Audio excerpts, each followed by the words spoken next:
Hola, j'espère que tu vas bien. J'ai ramené mon matériel. Aujourd'hui, on va parler des gaines minceur. Ok, je vais te donner mon avis et surtout, je vais répondre à la question que je reçois le plus souvent. C'est salut, est-ce que les gaines minceur, ça fait maigrir? Donc voilà, je te laisse regarder le générique. On se retrouve juste après.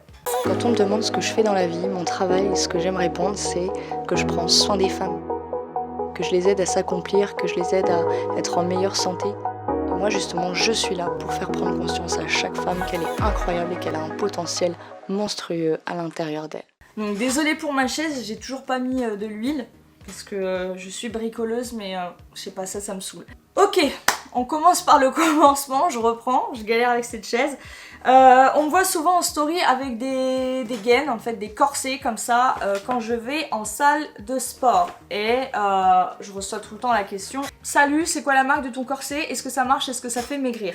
Donc voilà, on va remettre les choses dans le contexte. Avant de partir sur les détails de ce que j'ai comme type de gaine, etc., je vais vous réexpliquer en fait l'utilisation des gaines, parce que ça fait des années et des années, des centaines d'années que c'est utilisé.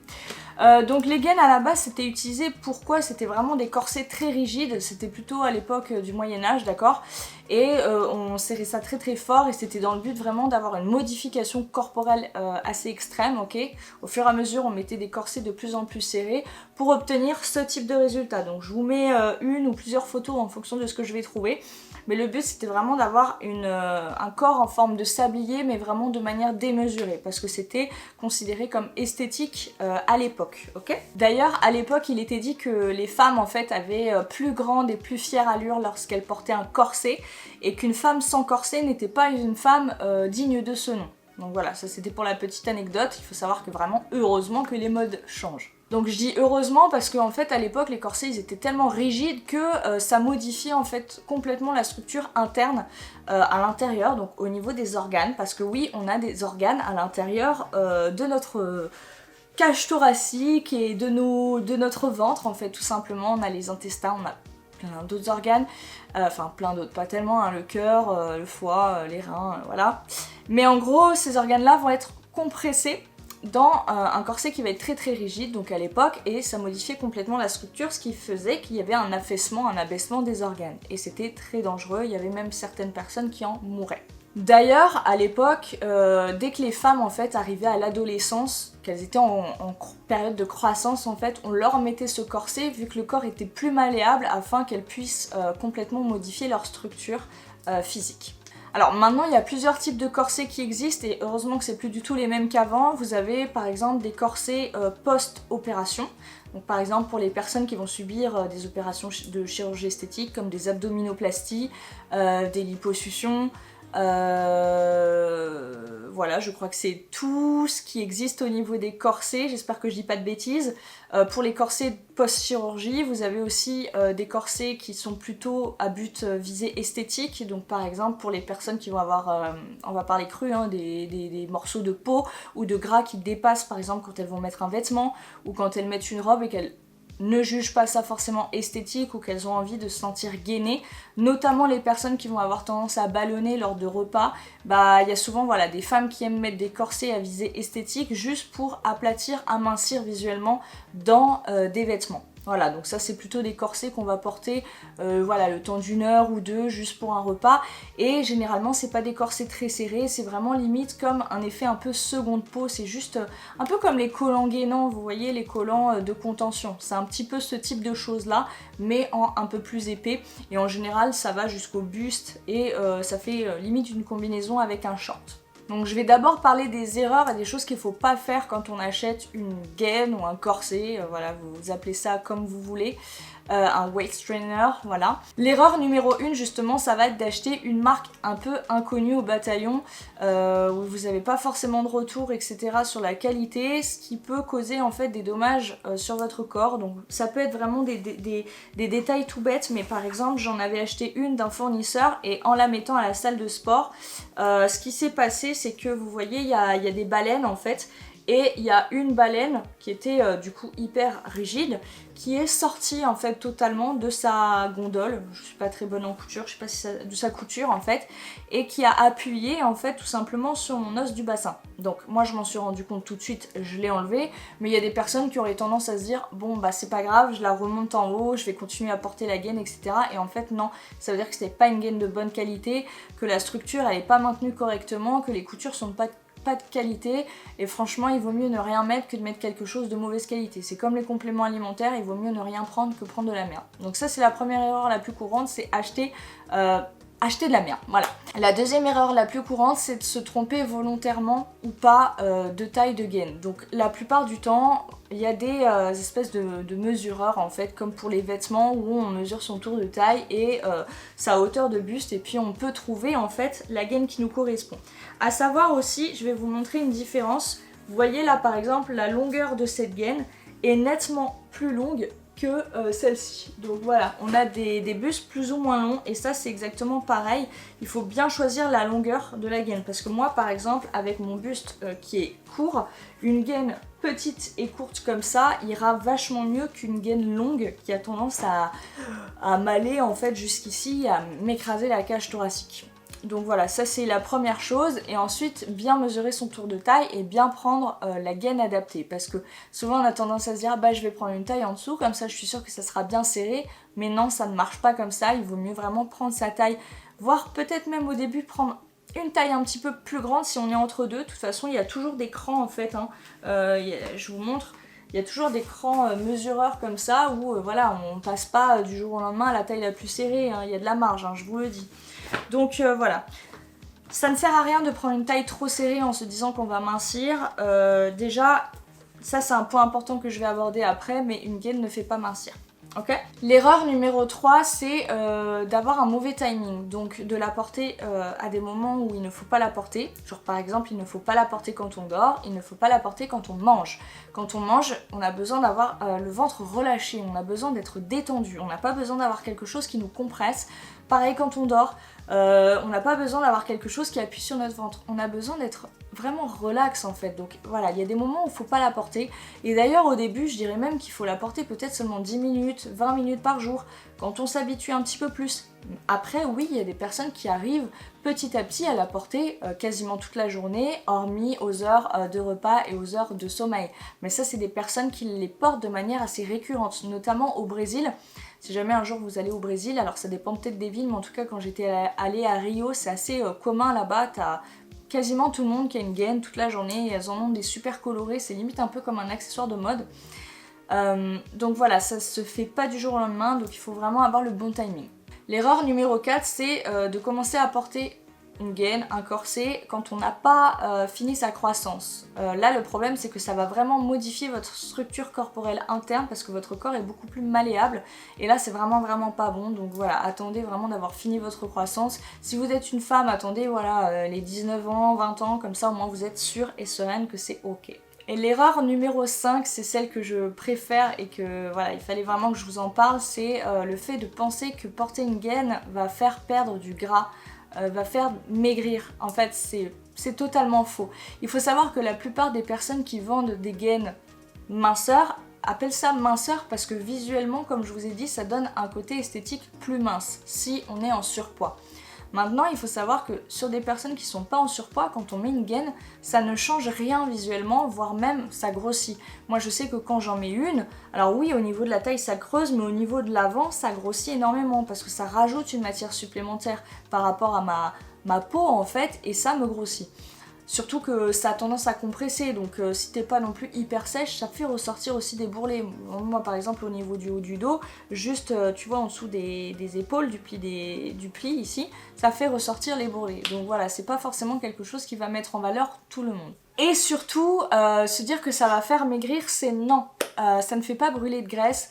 Le fait de transpirer au niveau de la sangle abdominale ne va pas vous faire brûler de graisse. Le fait de transpirer ne fait pas brûler de graisse. C'est totalement faux. C'est des croyances qui sont fausses, qui sont limitantes et qu'on continue de nous mettre en tête. Et ce n'est pas vrai.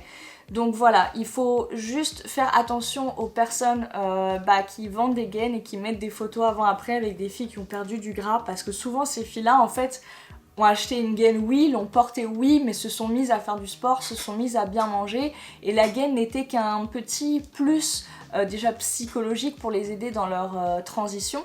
Mais voilà, pour moi, sincèrement, une gaine sur quelqu'un qui a du surpoids, ça aura juste une visée esthétique dans les vêtements et pas forcément une vraie modification corporelle, même si les modifications corporelles sont très légères avec des gaines. Donc du coup, mon avis sur ça, c'est quoi? Et dans ce cas-là aussi, pourquoi j'en achète si au final c'est pas magique? Alors, donc mon avis sur ça, c'est si, voilà, comme je t'ai dit tout à l'heure, si le temps d'une soirée ou autre, tu cherches une modification corporelle un peu instantanée, un côté un peu magique, tu vois, comme un soutien-gorge push-up, etc., c'est ok. Par contre, si tu cherches à perdre ton bidou alors que t'es en surpoids et que tu te dis qu'une gaine va marcher, là c'est pas du tout ok. Je te conseille plutôt de te mettre au sport et d'avoir un plan alimentaire adapté qui te permet de subvenir à tes besoins, de ne pas craquer, mais en tout cas de manger des bonnes choses. Si jamais tu as besoin d'aide, moi je te conseille mon programme Brazil Body qui existe en version salle et en version maison qui peut t'aider. Pour moi c'est un petit peu comme vraiment la bible du training pour se lancer et commencer le sport, mais qui fonctionne aussi sur les personnes qui s'entraînent déjà. Voilà.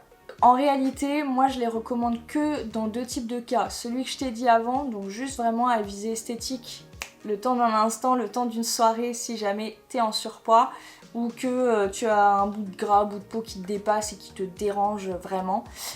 Sinon, ça va être si jamais t'as un taux de masse grasse qui est quand même déjà assez faible et que tu souhaites, oui, entamer une modification corporelle très légère au fur et à mesure du temps, au fur et à mesure des années. Ça ne se fait pas du tout en un mois, ça ne se fait pas du tout en 2 mois, c'est vraiment au fur et à mesure. D'ailleurs, il y a beaucoup de compétiteurs et compétitrices, attention, je ne dis pas tout le monde, mais qui en portent surtout au Brésil et aux États-Unis, c'est beaucoup plus démocratisé là-bas, pour avoir cet effet en fait s'habiller. À savoir tout de même qu'on ne modifie pas non plus toute sa structure corporelle. Genre si par exemple tu as un vrai H, ça va juste faire un H un peu anguleux, tu vois. Tu vas pas te retrouver avec une taille comme ça. Non, parce que tu es un H de base. Si par contre, oui, tu es déjà un sablier au niveau de la taille, le fait de la porter va accentuer ce sablier. Moi, personnellement, j'ai de la chance, je suis dans la deuxième option. Mais il y a quand même des personnes qui, au fur et à mesure de le porter, mais là je te parle en années, d'accord, ont réussi à creuser légèrement. Mais ça ne se fait pas du jour au lendemain. Deuxième chose importante quand même à préciser, c'est qu'il y a des gaines pour l'entraînement sportif et il y a des gaines pour la journée. Il y en a qui sont pas compatibles avec l'entraînement. Si tu commences à te sentir écrasée, nauséeuse, palpitations, tu as du mal à respirer, c'est que c'est pas bon. Enlève ta gaine. Si ça te sert, si t'es pas à l'aise, enlève-la. C'est pas fait pour, ok ? Pareil, il y a des types d'exercices où pour moi, gaine ou ceinture lombaire ou peu importe, c'est pas ok. Genre par exemple, tu vas faire des crunchs, tu vas faire du squat, etc. Ceinture lombaire. Pourquoi pas pour le squat, voilà, mais pas pour des crunchs, enfin tu vois, il y a une certaine logique quand même à avoir. En tout cas, voilà mon avis sur la chose, ça ne fait pas maigrir, c'est pas magique.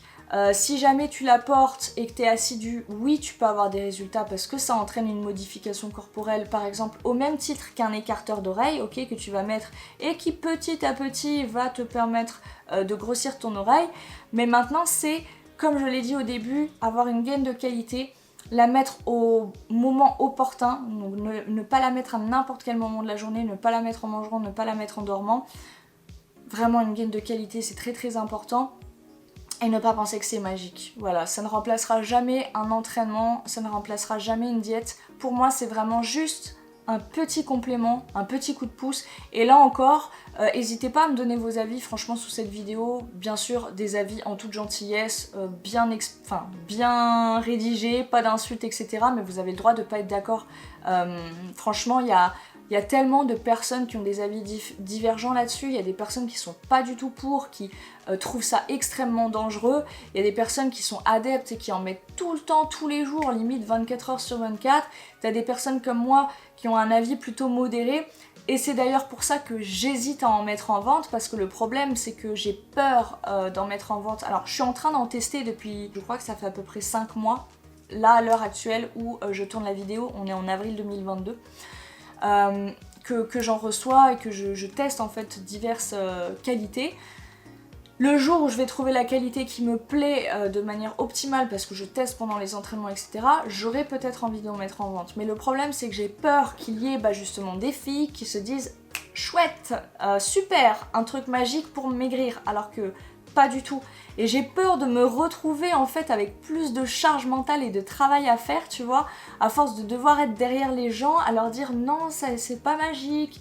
Bah du coup oui non ça sert pas à ça mais ça peut aider, mais du coup bah non c'est vrai que c'est pas forcément efficace et du coup tu vois ce que je veux dire, oui il faut être assidu, oui on en revient à la même chose que oui il faut faire du sport, oui il faut bien manger, c'est des choses qu'il faut répéter tout le temps et c'est chiant.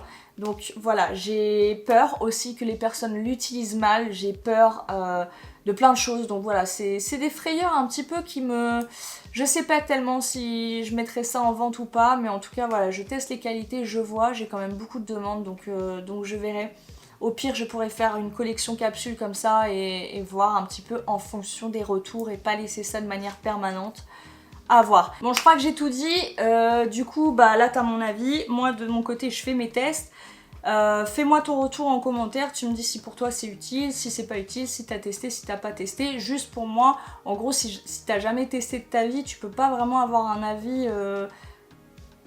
réel en fait. Parce que moi, la première, au début, je me disais que c'était de la merde. Et au final, bah, quand j'ai testé, je me suis dit, ah bah non, pas tant que ça.